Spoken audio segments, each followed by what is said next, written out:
It's 9:30 in Pittsburgh. During the next half hour, a very special interview with a doctor who has developed a new supersonic technique that has made cataract surgery safe, simple, and successful. We're going to have a sampling of a $250,000 antique jewelry show that is taking place in downtown Pittsburgh, and also a preview of the big Ebony Fashion Fair. This and more coming up on Good Day Pittsburgh.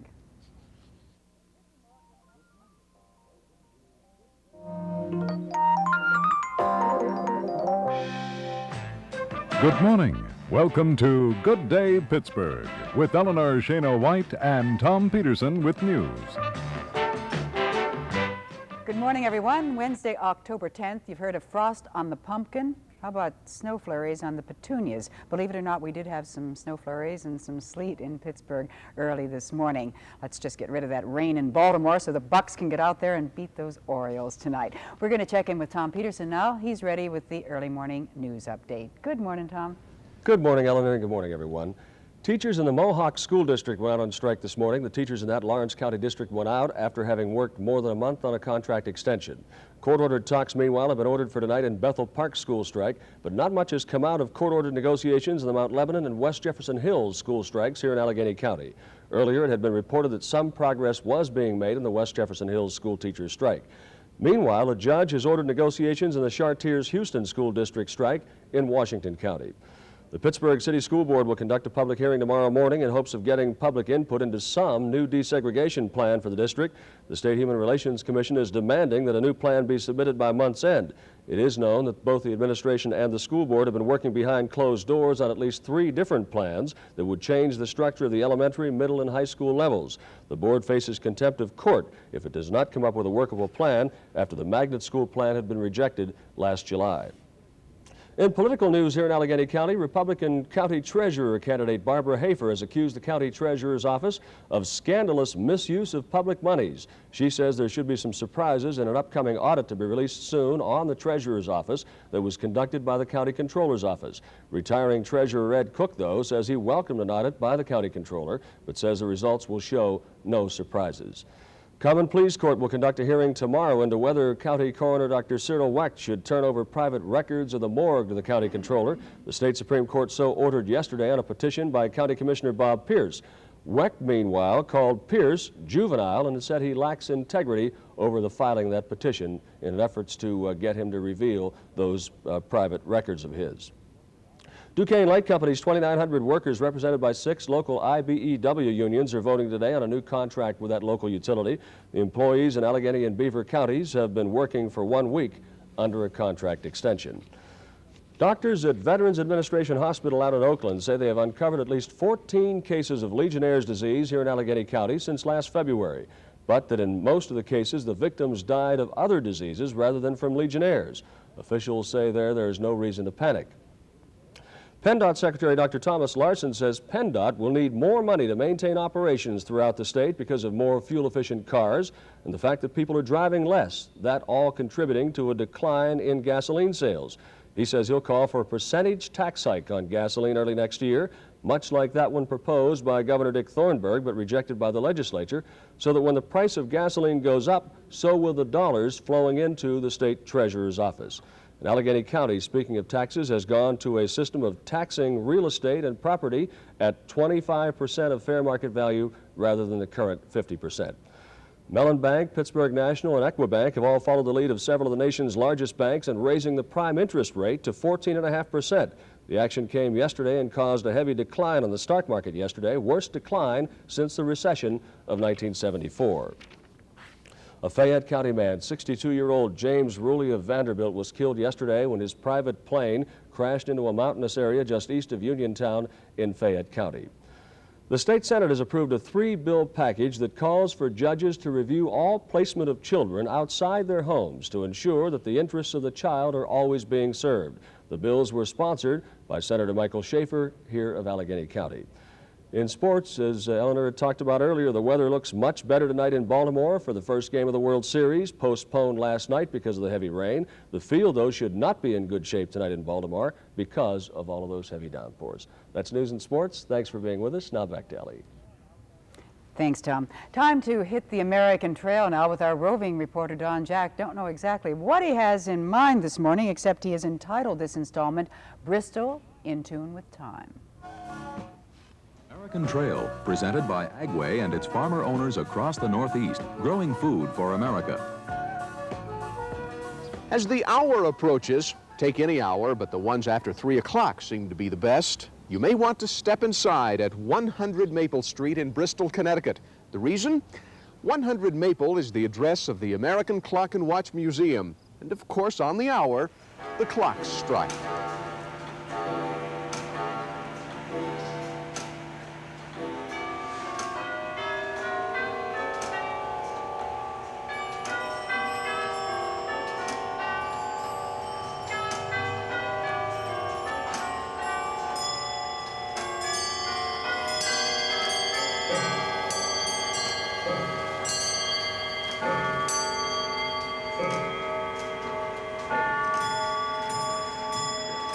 We have grandfather clocks up to over 9 feet tall. We have shelf clocks that are tiny, only a few inches tall, and of course watches of various minuscule sizes.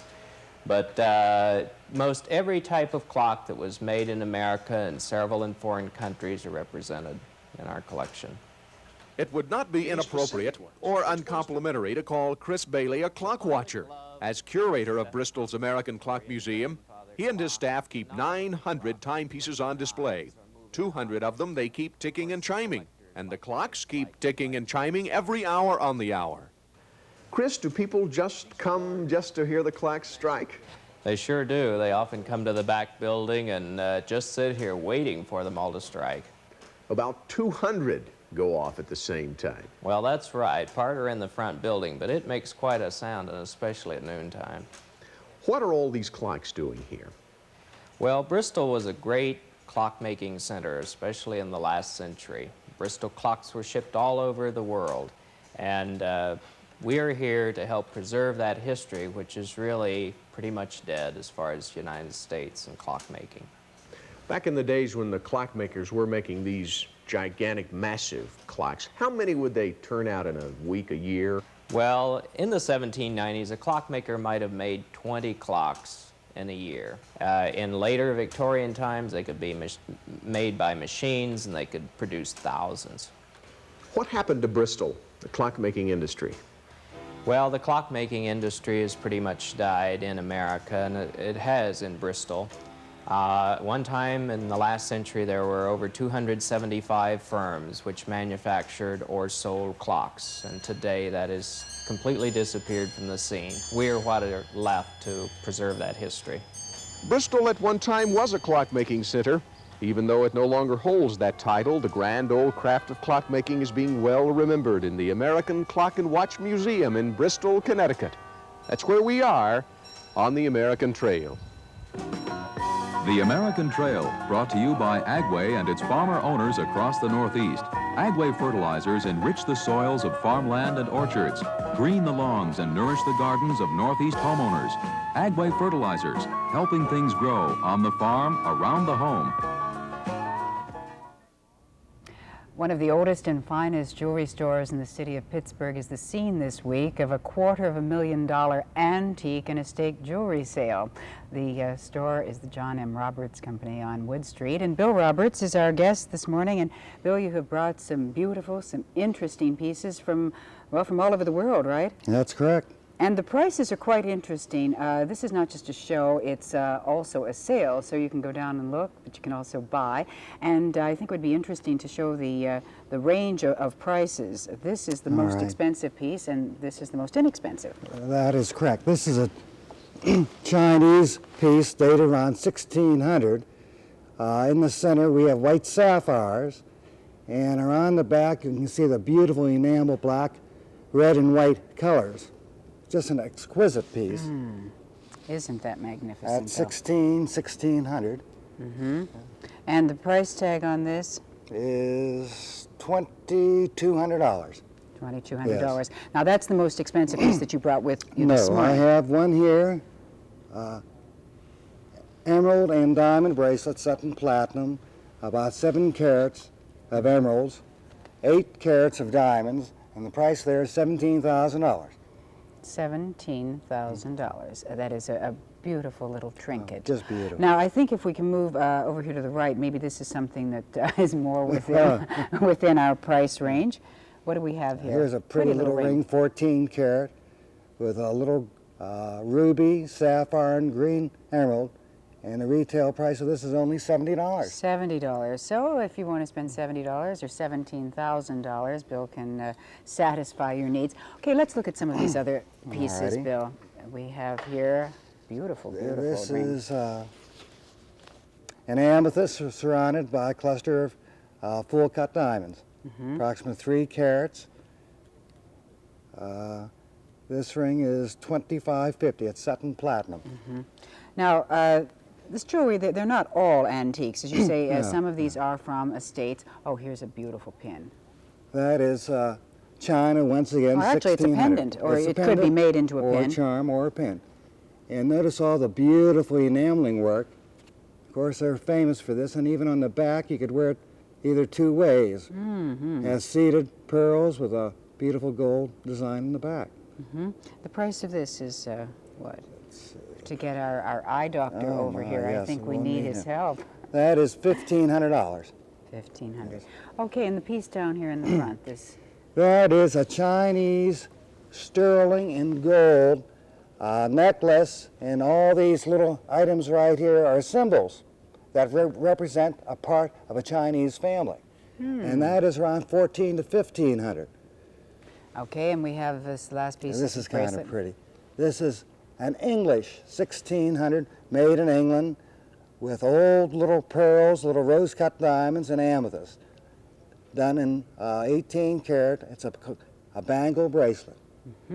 And the show will continue through the 15th on Wood Street right. at the John M. Roberts Company.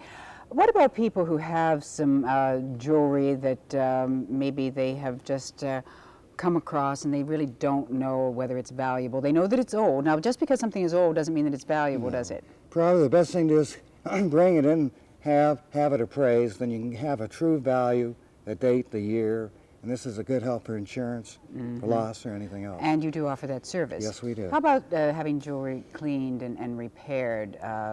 Can have that done too? Yes, we can. Although in pieces like this, you have to be very careful in repairing because you cannot use too much heat. Oh, really? Why is that? It will remove the enamel. So you have to be very, very careful in some older pieces. Okay. Bill, we have just a little bit of time left. The price of gold this morning went up to over $400 an ounce. What is happening to gold jewelry? Would this be perhaps a good time to buy gold jewelry? Because I assume that the jewelry that you have in stock right now, you didn't pay $400 an ounce for. That's right. And we will not raise the gold price. This is probably an excellent time now. The gold in our store is around $320. $320? Yes. Okay, and you're not going to be able to buy it at $320 for a No, while. no. So this is a good time That's to buy right. gold jewelry. And when we're buying it today, we're buying it at $400. I want to thank Bill Roberts very much. If you have a chance, get down and see this exquisite jewelry now through the 15th of this month. We're going to be right back to talk to somebody about something very pretty.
Time once again for that fabulous Ebony Fashion Fair. It travels around the country and it's going to arrive here in Pittsburgh on the 23rd of this month. It'll be staged at Heinz Hall.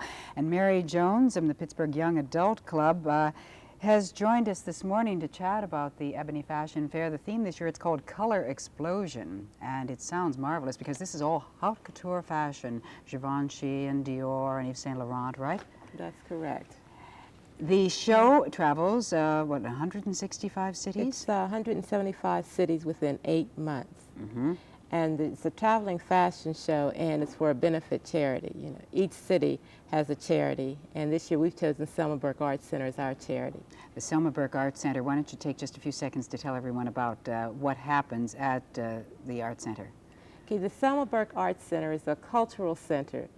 It's a center that services the total community. It offers the children a chance to deal in photography, dancing, you know, modeling courses, things like that. You know, children are, you know, part of our future this year, and Selma Burke is like a dream. And this is something where children can go to sort of, it helps expound on their ideas. Very timely, since this is the International Year of the Child, that you have chosen this as your benefit charity this year. Let's, Mary, take a look at a piece of tape that we have that shows the Ebony Fashion Fair Color Explosion, the same show that's going to come to Pittsburgh. This is one that was staged recently in Chicago. For the lady who likes to celebrate every day, we wrap her in Oscar de la Renta's peplum jacket of saffron boucle. Natural fox trims the periphery that rediscovers the feminine frame, starting wide at the shoulders and making a point of her slender waist. Teamed with a blouse of violet silk crepe de chine, plaid makes a play in a skirt with box pleats. It's a celebration of sophistication for Avalon Jackson of Baltimore, Maryland.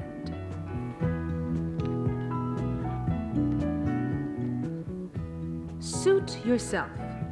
For a sensational way to spend the day, Heinz Riva of Italy designed the assured suit, when the suit never mattered more. Foxskins top a houndstooth jacket and wrap skirt, with a black velvet collar and cuff. It's confident, refined, and reflects the elegant taste of Karen Dawson of Chicago.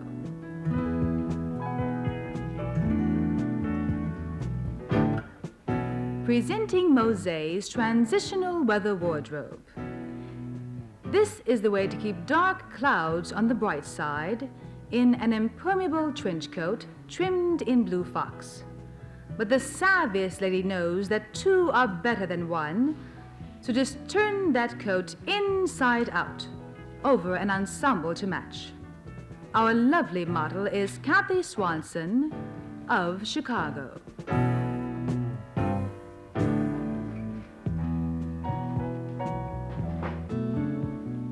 Slipping into sunlight, then on to evening's limelight. There's no telling where she might be seen in Salvador Ferragamo's compellingly chic accordion pleated ensemble that's fitted and flared with a spectacular splurge of colors. Crowned with Tony Murray's head-hugging hat, Vicky Sue Claytor of Colorado Springs, Colorado is ready for a day in the city and a night on the town. And that spectacular fashion show, the Ebony Fashion Fair, will arrive in Pittsburgh October 23rd, one showing only 8 p.m. at Heinz Hall. Mary, the ticket prices are how much, and how do you go about getting them? The ticket prices are $14, and they include a year's subscription to Ebony or 6 months to Jet. Tickets are on sale at Kaufman's, Gimbel's, and Heinz downtown, Conwell Beauty Supply Shop in Homewood, Gallman's Floral Shop in East Liberty. Mary Jones, thank you very much, and we'll be back to talk about cataract surgery in just a minute.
This is a special book. It's for anyone having vision problems due to cataracts, and that means some 3 million Americans. However, out of those 3 million Americans, only approximately 1/6 have surgery to correct the problem. Why? Well, because they're afraid.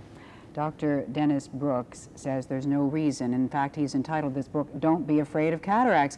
Dr. Brooks, that's because you have developed a supersonic technique to deal with cataract surgery that is so safe, so simple, that I know personally of one man who had the surgery one day and he was playing golf the next. That's exactly the idea. The fear revolves around patients seeing other patients go through the old-fashioned operation with a long hospital stay and staying at home where they can't bend over for weeks or months. They're out of work. Then they end up with thick cataract spectacles and they can't get around like they used to do. This is all gone now. If you have the ultrasonic operation with the new lens implantation, if you just wear regular glasses afterwards, right? You wear regular glasses or nothing. So you really can't even tell anything was done. And it's all done in one day, in and out of the hospital very quickly. As a matter of fact, there was a story I was reading about a woman who had the surgery done on her lunch hour.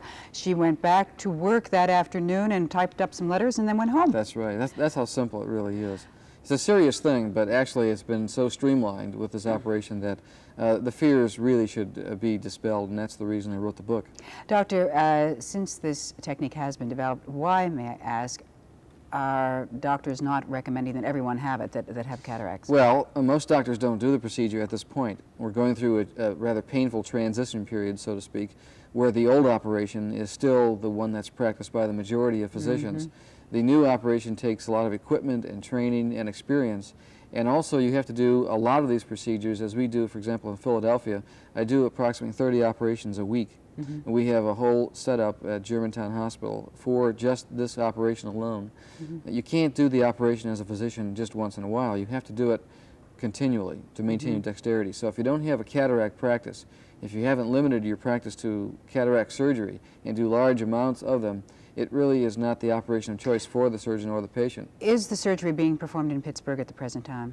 I imagine it would be sporadically. I'm not really quite sure about whether they add However, the it implant. is being done in Philadelphia, so someone could travel to Philadelphia for Well, the that's surgery. the only added cost to the patient would be traveling to Philadelphia at this time. Doctor, you brought some slides along to Yes. give an example of the surgery. Now, this is what, just Well, a this is slide the normal eye, which shows that there is a lens in the eye, and when this becomes clouded, that's simply called a cataract, and that is the object which must be removed. You can see the arrow pointing to the lens. Are cataracts just a symptom of normal aging process? Exactly. It's a normal aging process, exactly like getting gray hair, and it happens to everybody, essentially, if you live long enough. The next slide just shows a comparison of the two incisions. One is 20 millimeters, the old operation, which requires 10 sutures, and the ultrasonic operation, which is about 2.5 millimeters, which requires 1 stitch. That's the reason for the short hospital stay. And this, of course, is the ideal, what I do on all the patients. If I can, which is about 98% of the time, we take the cataract out with ultrasound and put a new lens inside the eye. And therefore, you have a total new eye that is completely rehabilitated very rapidly since you've taken one lens out and replaced it with a new clear one. Doctor, what are the symptoms of cataracts? Well, the most common symptom is simply slowly decreasing vision that can't be restored by a senior doctor with spectacles. Other symptoms can be halos around lights, which also can mean glaucoma, but it's just gradually reducing vision. And sometimes it becomes very, it's not very apparent to the patient because it's so slow. It's like watching your hair grow. You slowly have a reduction in your vision and you make adjustments during your life, and sooner or later you realize you can't function normally, and that's when they have something done. You don't have to wait for the cataract to be ripe and be totally blind. That was my next question. In other words, this surgery can be performed in the very early stages. It's better performed when a patient in the early stages notices that they can't perform their daily chores. If you're a jet pilot, obviously you need it done sooner than if you're 80 years old and you simply are sedentary and watch television. You have to tailor the operation and the timing to the patient. This book answers all of the questions. In the time that we had to chat with Dr. Brooks this morning, it certainly doesn't allow us to get into a lot of questions that perhaps you have. So I would suggest that you pick up this book if you have or know anyone suffering from cataracts. It's called Don't Be Afraid of Cataracts by Dr. Dennis Brooks, who developed this new supersonic technique. And the nicest thing about the book, Doctor, is that it is in nice large print. And for any of us who have any kind of vision disability, this is so welcome, because it was so pleasant for me just to be able to read it. It answers any question that you might have. I want to thank you very much. I want to thank you for developing such a marvelous technique that's helping Eleanor. so many people. Pleasure being here. Thank you. We'll be right back.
This is October 10th, 1979. What kind of a day is it going to be? We're going to switch out to the sign of Aquarius bookstore in Shadyside.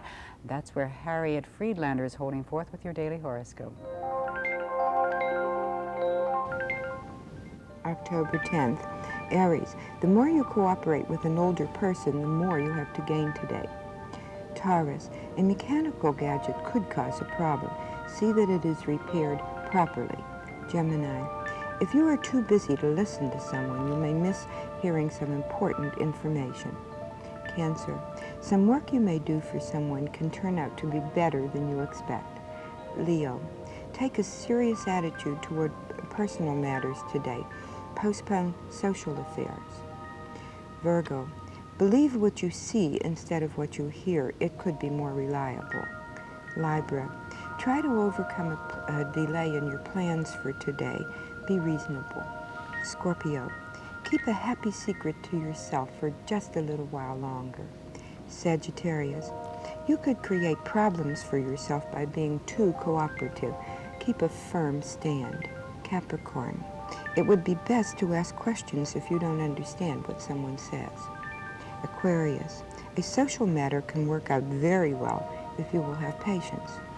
Pisces, make a wise choice between family and friends. Decide who has your best interest at heart.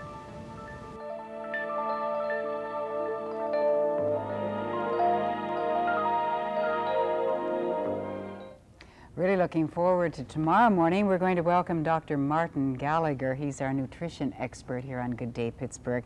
And Frank Vigiano. And Frank is going to tell us all about the kitchen of the future. And he has some pictures, and you're just not going to believe what kind of kitchen we're going to be working in the future. Just push a button and it's all going to happen for us.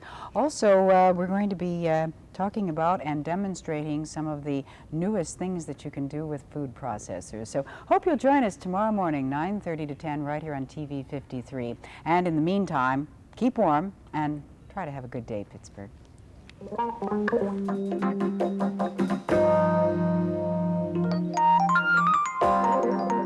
This has been Good Day Pittsburgh with Eleanor Schano White and Tom Peterson with news. Join us each weekday morning at 9:30 for a special blend of features and interviews on Good Day Pittsburgh.